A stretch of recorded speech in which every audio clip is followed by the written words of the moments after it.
So I call it pathways. And so what we're looking at today is I sit on 2 advisory boards at the University of New Mexico, 2 boards.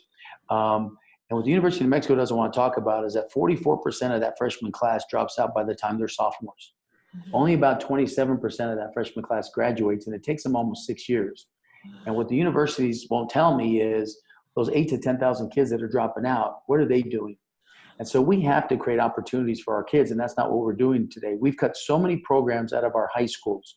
So we've already announced this, that like an example is, there's no reason that and look, let's be very frank and honest.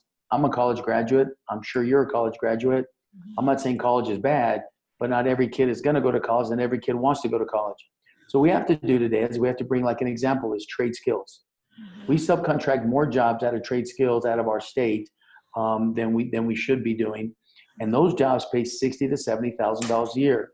So our proposal is, let's bring the trade skills, the unions, back into our schools. Let's create apprentice programs that already exist.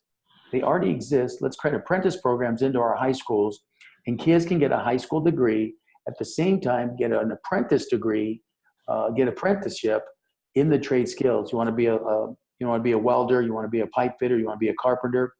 Then we have now created $8 to $11 an hour summer jobs for these kids in high school. Then when they graduate, they're literally an apprentice, and they could be making $40,000 to $45,000 a year.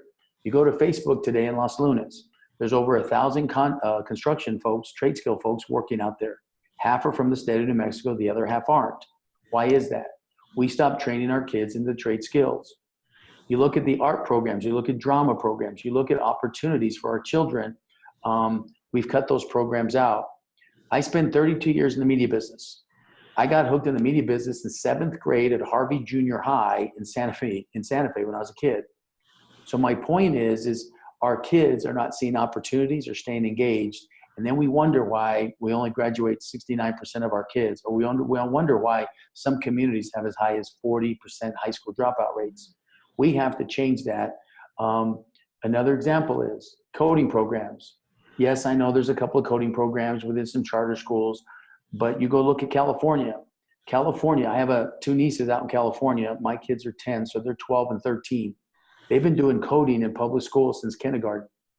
My wife has started a coding program with a friend of hers at my kid's public school. They're literally doing robotics and coding once a week.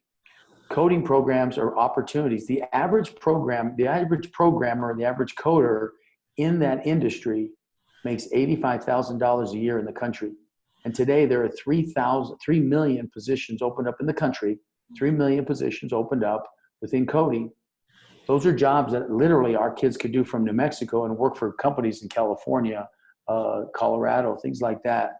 So those are opportunities we're not preparing our kids for. So we have gotten into an area where we're basically preparing our kids for either college or $8 an hour jobs, I call it.